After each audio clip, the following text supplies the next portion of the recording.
नमस्कार मेरे प्यारे भैया बहनों, आज हम कक्षा 10 का विज्ञान विषय में भौतिक विज्ञान का पाठ 12, इसका नाम है विद्युत के आंतरिक प्रश्न पढ़ने को यहाँ उपस्थित हुए हैं।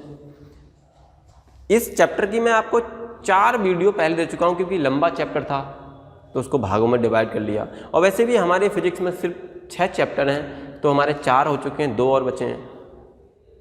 2 बचे हैं अभी और समय भी काफ़ी है, तो उसका रिवाइज कर लेंगे।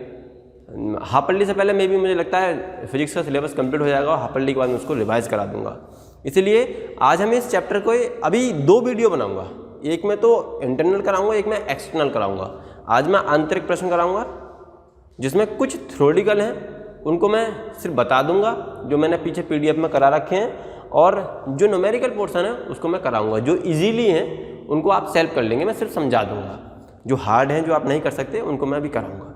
देखते हैं क्वेश्चन नंबर देखेंगे हम सबसे पहले 3। क्वेश्चन नंबर 3, मैंने जब चैप्टर आपका शुरू किया था, चैप्टर शुरू करते ही जैसे ही मैंने फॉर्मूला बताया था विद्युत का, Q बराबर IT, और इसका दूसरा रूप होता है Q बराबर NE। ये फॉर्मूला बताने के तुरंत बाद कराया था, लेकिन मैं आज फिर कराऊंगा दोबारा इसको। क्वेश्चन ये कह रहा है, एक कूलाम आवेश की रचना करने वाले इलेक्ट्रॉन की संख्या परिकलित कीजिए। एक कूलाम, हाउ मेनी कूलाम? 1। यानी कि जो आवेश है आपका, क्योंकि आवेश का मात्रक क्या होता है? कूलाम। तो आवेश को Q से रिप्रेजेंट करते हैं और ये है 1।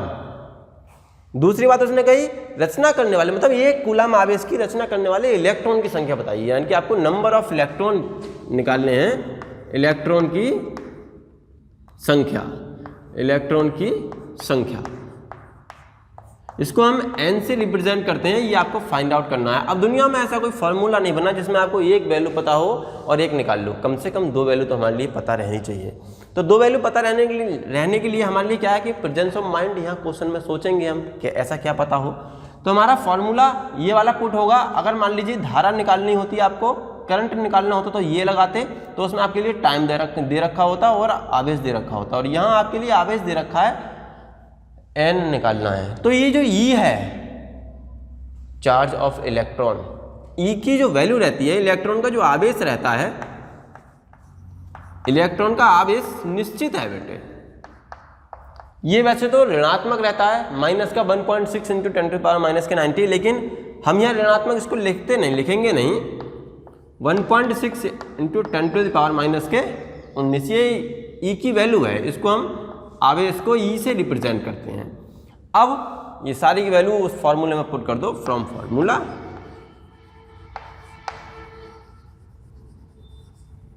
क्या है फॉर्मूला? Q बराबर NE। Q का वैल्यू आपको पता है, N की वैल्यू आपको निकालनी है, E की वैल्यू भी आप जानते हैं। तो जब N को बाहर निकालेंगे तो Q ऊपर चले जाएगा और E नीचे आ जाएगा। ये तराजू जैसा सिस्टम है, जैसे ही आप एक साइड से निकालोगे तो पल्ला हल्का हो जाएगा, वो ऊपर चले जाएगा। अब देखेंगे आप, Q की जो वैल्यू है, N आपको फाइंड आउट करना है, तो Q की वैल्यू 1 है और इसकी वैल्यू 1.6 × 10⁻⁻19 है। ठीक, अब हम इतना कर सकते हैं कि दशमलव हटा के यहाँ 0 बढ़ा लें। अब 0 बढ़ाने के बावजूद भी 16 से 10 में भाग नहीं जा रही है, तो कुछ और सोचेंगे। ये जो पावर है इसको ऊपर लेके जाएंगे हम, ये हो जाएगी हमारी 10 × 10 की पावर प्लस के 19, क्योंकि नीचे माइनस की थी, ऊपर जाकर इसका साइन चेंज हो जाएगा और ये प्लस का हो जाएगा। नीचे बचेगा 16। 16 से तो अब भी भाग नहीं जा रही। तो हमारे पास एक सोचने का एक तरीका और है कि जो 10 है इसको हम 100 कर लें और यहाँ से एक पावर है कम कर लें, 18 पावर कर लें। अब इसको हम जब भाग करेंगे, ऐसे ना कर पाओ तो आप इसको ऐसे कर लेना, 16 छक्का होते हैं 96, बचेगा 4, ऊपर से 0 उतार लिया, और फिर कितना होगा? यानी कि 4 और 40, 16 दूनी 32, 16 तिया 48, 4 बच रहा है आपका। 16 96 जा रहा तो बच रहा है आपका 4। अब 2 बार भाग जा रही है, 16 दूनी 32, कितना बचा? 8, दशमलव लगाएंगे यहां पर, 16 छक्का कितने होंगे? 96, बचेगा 4। अब 4 में भाग जाएगा नहीं, इसलिए यहाँ पर डेसिमल लगाएंगे, यहाँ 0 बढ़ाएंगे। अब 16 दूनी हो जाएगा आपका 32, बचेगा 8, दशमलव लगा हुआ है, दशमलव लगाने के 2 स्थान तक हम 0 बढ़ा सकते हैं। 0 बढ़ा लेंगे, 16 पंजे हो जाएगा आपका 80, तो ये वैल्यू बचती है आपकी 6.25। n बराबर 6.25 इंटू 10⁻18 इलेक्ट्रॉन, ये आपका आंसर हो जाता है। मतलब उसने कहा था कि एक कूलाम आवेश की रचना करने में कितने इलेक्ट्रॉन की आवश्यकता होगी। जब आप एक कूलाम आवेश की रचना करेंगे तो 6.25 गुणा 10⁻18 इलेक्ट्रॉन की आवश्यकता आपको रहेगी। इसके बाद देखेंगे दूसरा क्वेश्चन, देखेंगे क्वेश्चन नंबर 6। क्वेश्चन नंबर 4 और क्वेश्चन नंबर 5 में कुछ नहीं पूछा, ये दोनों इंटरनल मैंने करा रखे हैं। फॉर्म क्वेश्चन नहीं है वो, थ्योरेटिकल दोनों में परिभाषा पूछी गई है, वो मैंने करा रखी है आपको।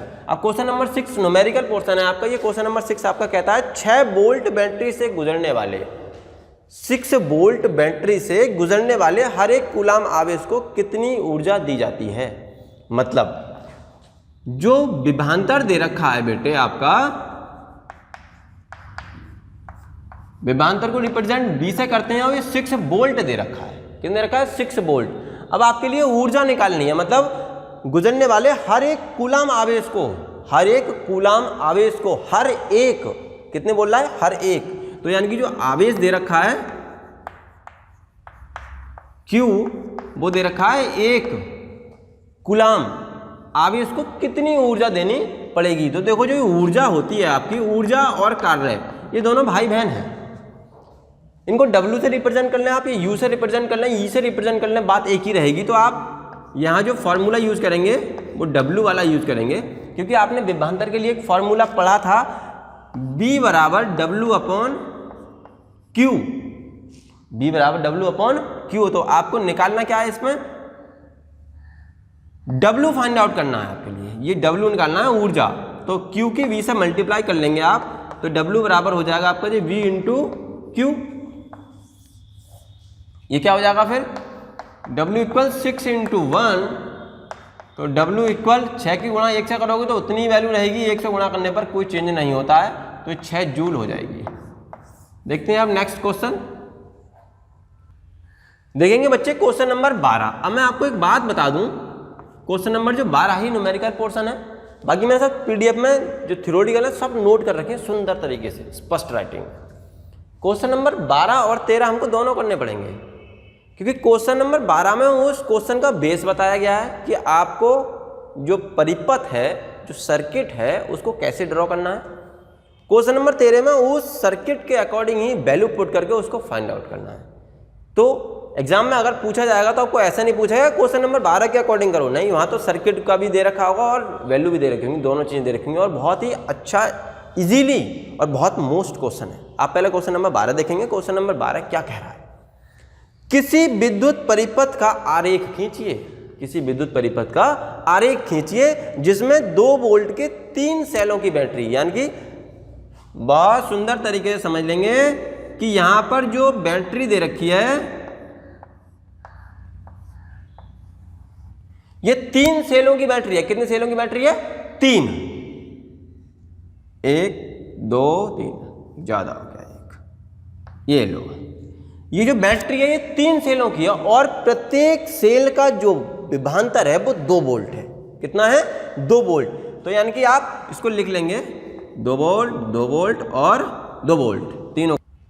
तो हमने देखो ये सेल बना लिए, 3 सेल हैं। कितने सेल हैं? 1 2 और 3। अब जो सेल रहेंगे उसमें हमें ये भी सोचना है कि पॉजिटिव कौन सा है, नेगेटिव कौन सा है। हमेशा ये नेगेटिव रहेगा और ये पॉजिटिव रहेगा। जो धारा ड्रॉ होगी वो ऐसे रहेगी, यूं ऊपर को घूम के जाएगी। अब आगे की बात क्या कहता है कि 3 सेल जुड़े हुए हैं जिन पर एक 5 ओम प्रतिरोध, एक 8 ओम प्रतिरोध और एक 12 ओम प्रतिरोध तथा एक प्लग कुंजी सभी श्रेणी क्रम संयोजित हो। मतलब इस पूरे संयोजन को जोड़ने के लिए एक प्लग कुंजी भी चाहिए, मतलब एक स्विच भी चाहिए उसको। यहां लगा लिया हमने स्विच, लो, ये बन गया हमारा सर्किट। अब इसमें उसने 3 प्रतिरोध जोड़े हैं, एक 5 ओम का, एक 8 ओम का, एक 12 ओम का। ये धारा ड्रॉ होती है सुंदर तरीके से। इसको आप मान लेंगे कि ये आपकी है कुंजी। इस क्वेश्चन में पूछा गया था आपसे सिर्फ इतना, आरेख हमने बना दिया। अब देखते हैं क्वेश्चन नंबर 13। इसको मिटाऊंगा नहीं क्योंकि इसी के ऊपर आधारित क्वेश्चन नंबर 13 पूछा गया है। क्वेश्चन नंबर 13 कह रहा है कि प्रश्न 12 के भांति परिपथ दोबारा खींचिए तथा इसमें प्रतिरोधों से प्रवाहित विद्युत धारा को मापने के लिए एम्पियर तथा 12 वोल्ट के प्रतिरोध, मतलब इसमें एक एम्पियर और लगाना है आपको, और 12 वोल्ट के प्रतिरोध के सिरों के बीच विभवांतर मापने के लिए क्या करना है, मापने के लिए वोल्ट मीटर लगाइए। 12 मीटर, 12 ओम का जो है इसके सिरों के बीच लगाना है आपके लिए एक वोल्ट मीटर। यहां लगा लेंगे आप वोल्ट मीटर, माइनस और प्लस, ये वोल्ट मीटर आपने लगा दिया है। फिर उसने कहा आपसे कि अब ये 12 प्रतिरोध पर एक वोल्ट मीटर हमने सुंदर तरीके से लगा दिया। अब उसने कहा था कि इसमें एक एमीटर और लगाइए। अरे लो साहब, एमीटर भी लगा देते हैं। ये लगा दिया हमने एमीटर, ये विभवांतर को नापने के लिए और ये धारा को नापने के लिए, दोनों चीजें हमारी लग गई हैं। अब उसने कहा, अब देखो क्या कहा कि 12 वोल्ट के प्रतिरोध के सिरों के बीच विभवांतर मापने के लिए वोल्ट मीटर लगाइए। एक एमीटर तथा एक वोल्ट मीटर में क्या पाठ्यांक होगा, दोनों में पाठ्यांक पूछा गया है। तो ये जो कार्यक्रम है ना, ये जो कार्यक्रम है ये सब श्रेणी क्रम में है। कौन से क्रम में? श्रेणी क्रम में। जब श्रेणी क्रम में है, श्रेणी क्रम और पार्श्व क्रम, ये दो क्रम होते हैं। पार्श्व का दूसरा नाम होता है समांतर। श्रेणी क्रम से क्या होगा, R बराबर R1 plus R2 plus R3, तो R बराबर 5 प्लस 8 प्लस 12, R बराबर 25। ये हो गई आपकी प्रतिरोध की बात। अब उसने फिर आपसे कहा कि उनके मतलब वोल्ट मीटर के पाठ्यांक के बारे में भी पूछा गया है, तो इसकी परिपथ की धारा भी निकालनी है आपको, क्योंकि जो वोल्ट मीटर दे रखा है वो दे रखे हैं 3, कितने रखे हैं 1 2 3, तीनों को जोड़ लेंगे। तीनों को जोड़ने के बाद जो कार्यक्रम बैठेगा वो हमारी धारा में आएगा। From Ohm's law, Ohm's law क्या कहता है, बी बराबर आई आर, आर का मान ये पता है हमें, आई का मान हमें निकालना, बी का मान ये दे रखा है, निकाल लो। आई बराबर बी अपॉन आर, बी का मान हमें पता है 2 2 2, यानी कि 6/25, 6/25 हमारा आई का मान हो जाता है। अब इससे इसको भाग करेंगे आप, जब भाग करेंगे 25 को 6 से भाग करनी है बेटे, तो 0 देखेंगे। यहाँ धारा को 6 के लिए 25 से भाग करनी है। अब यहाँ 25 दे रखा है, 6 में भाग जाएगी नहीं, तो हमने 0 लगा लिया, क्योंकि 0 दशमलव के पहले 0 कितने ही हो उनका कोई बेस नहीं होता। तो यहाँ जब 0 दशमलव लगा लिया हमने, एक सुंदर सा 0 बढ़ाएंगे। अब सुंदर सा 0 बढ़ा लिया तो 25 दूनी 50, 25 दिया 75, अब 75 ज़्यादा हो रहे हैं, 25 दूनी 50 वो कम हो रहे हैं, तो 2 बार यहाँ पर हम लेंगे। ये होगा 25 दूनी 50, बचेगा 10, दशमलव लगा हुआ 0 बढ़ा लिया, 25 चौका हो जाएंगे आपके 100। तो ये जो धारा आती है आपकी वो आएगी 0.24 एम्पियर। उसने फिर और भी पूछा है आपसे कि 12 वोल्ट के प्रतिरोध के सिरों के बीच विभवांतर, 12 वोल्ट के प्रतिरोध के सिरों के बीच विभवांतर, जब विभवांतर निकालेंगे तो चलो मैं इधर कर देता हूं, 12 वोल्ट के विभवांतर के तो फिर ओम्स लॉ होगा आपका। ओम्स लॉ के अकॉर्डिंग ही आपका विभवांतर और धारा निकलनी है। फॉर्मूला है आपका बी बराबर आई आर।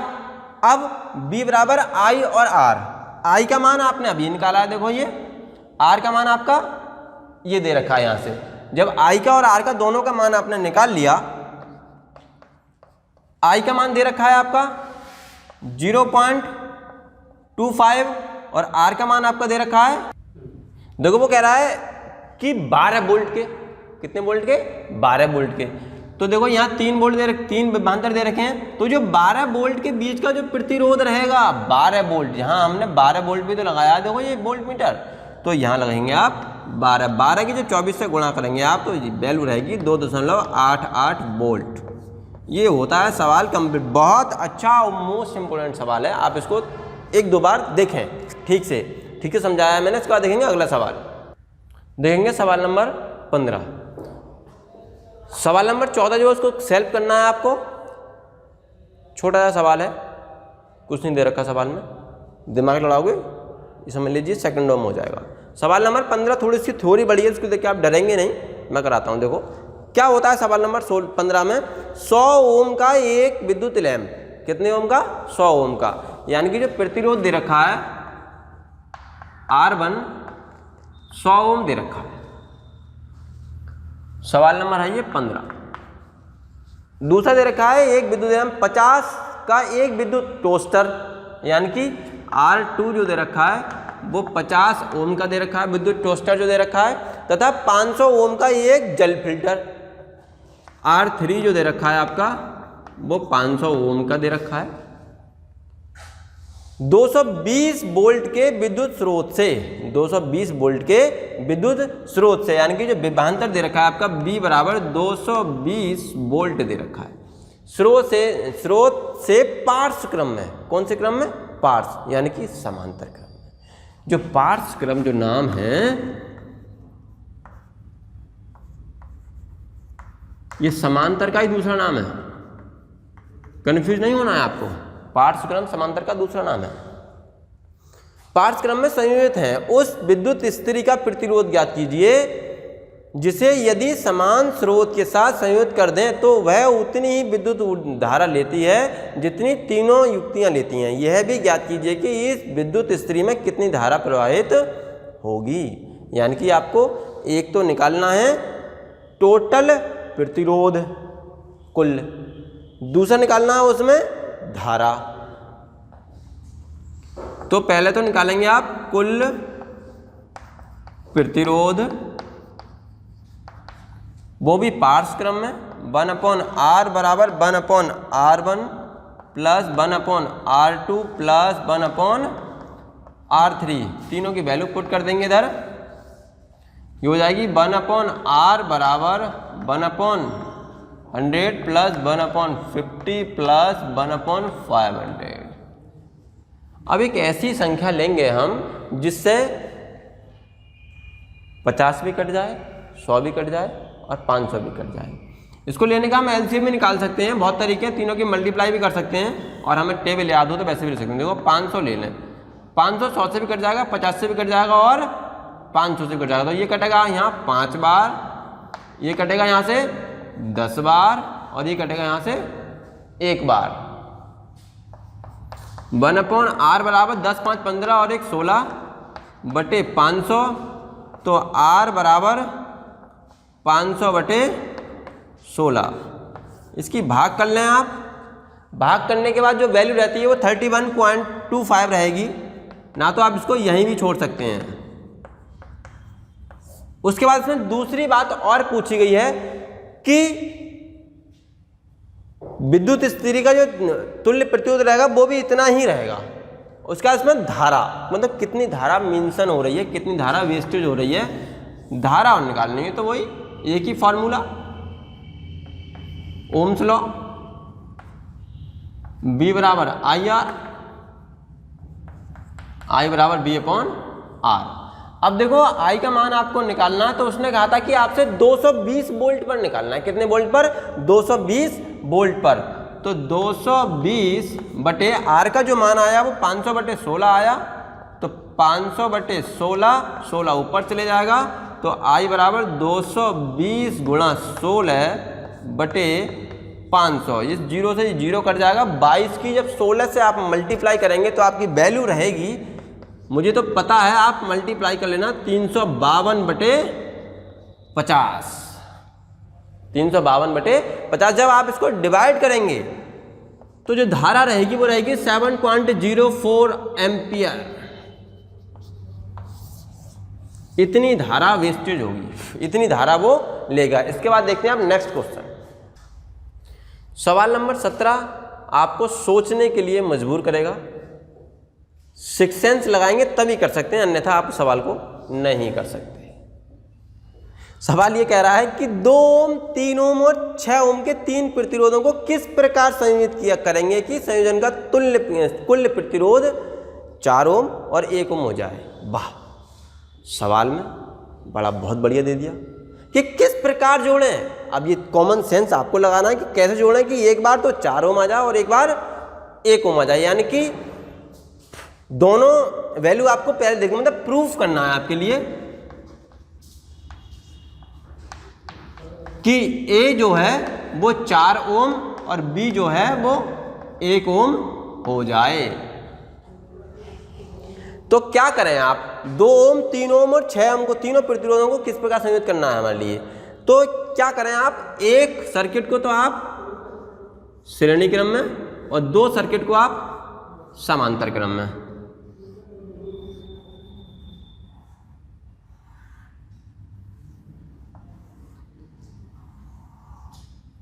जोड़ लें, एक सर्किट को श्रेणी क्रम में और 2 को समांतर क्रम में, यानी कि पहला दे रखा था आपका 2 ओम और दूसरा 3 और 6 ओम। ये हो जाता है आपका 2 ओम, ये 3 ओम और ये आपका 6 ओम। ये A हो गया और ये आपका B हो गया। तब आपको ये दोनों चीजें सिद्ध करनी है कि एक बार तो ये 4 आ जाए और एक बार 1 आ जाए। बड़ा सोचने वाला सवाल है, कॉमन सेंस लगाना पड़ेगा आपको यहाँ पर। तो 2 तो आपने जोड़ लिए समांतर क्रम में और 1 जोड़ लिया आपने श्रेणी क्रम में। तो आप फिलहाल इसके लिए भूल जाएं, ये जो 2 समांतर क्रम में दे रखे हैं इनको जोड़ लें आप समांतर क्रम, यानी कि पार्श्व क्रम। इसे आप मान लें R1, इसे R2, इसे R3। तो 1/R equal 1/R2 plus 1/R3। तो 1/R इक्वल 1/3 प्लस 1/6। इसका एलसीएम लेंगे, ऐसी संख्या जो दोनों से कट जाए 6, 3 दूनी और 6 ही कम। तो ये हो जाएगा आपका 1/R इक्वल 3/6 और R इक्वल 6/3, 3 दूनी 6। तो R बराबर 2 ओम। अब देखो ये आपका श्रेणी क्रम में दे रखा है, अब ये दोनों भी श्रेणी क्रम में बन गए। फिर क्या करें आप, R1 श्रेणी क्रम में है और जो R आया है आपका वो भी किसमें आ गया, आपका श्रेणी क्रम में। तो इसको आप R डैश मान लें, R डैश इतना आ गया क्योंकि कई सारे R निकालने हैं आप इसको। तो यहां लिखेंगे आप R बराबर R1 प्लस R डैश। तो R बराबर R1 का मान है 2 प्लस R डैश का मान भी है 2। तो R बराबर आपका हो जाएगा 4 ओम, यानी कि एक बात तो हो गई आपकी सिद्ध, एक पोर्शन हो गया आपका सिद्ध। अब दूसरा जो पोर्शन है आपके लिए वो तो बड़ा ही सिंपल है। 1, 2 और 3, तीनों को आप समांतर क्रम में जोड़ लो। तीनों परिपथ को आप क्या करेंगे, समांतर क्रम में जोड़ लेंगे। 1/R equal 1/2 plus 1/3 plus 1/6। 1/R equal, इसका एलसीएम लेंगे 6, 3, 2 प्लस 1। तो ये कितना हो जाएगा, 1/R इक्वल 6/6। 6 से 6 कट जाएगा 1 टाइम, तो R इक्वल आपका बचेगा 1 ओम। दोनों चीज़ें सिद्ध हो गई आपकी। ये जो हमारा चैप्टर 12 है विद्युत, इसमें जो मैंने इंटरनल क्वेश्चन बताए, मे बी 20 क्वेश्चन है इसमें और 20 ही क्वेश्चन इसके एक्सटर्नल हैं। तो अगर मान लो मैं 20 क्वेश्चन कराऊंगा तो PDF भी बड़ी हो जाएगी और वीडियो भी 45 मिनट्स की मे भी हो जाएगी। तो 45 मिनट्स की वीडियो में भी इतना एंजॉय नहीं रहेगा। मैं सोच रहा हूँ इसमें 17 क्वेश्चन, 16-17 क्वेश्चन इसमें करा दूँ, 16 क्वेश्चन इसमें छोड़ देंगे और इसके बाद के जो इंटरनल हैं वो नेक्स्ट वीडियो में, और फिर जो एक्सटर्नल हैं उससे अगली वीडियो में, क्योंकि टाइम हमारे पास बहुत है, 2 चैप्टर बचे हैं। अक्टूबर से पहले ना तो सिलेबस हमारा खत्म हो जाएगा, फिर बाद में क्या करोगे। इसलिए इस वीडियो में इतना ही, तब तक के लिए नमस्कार।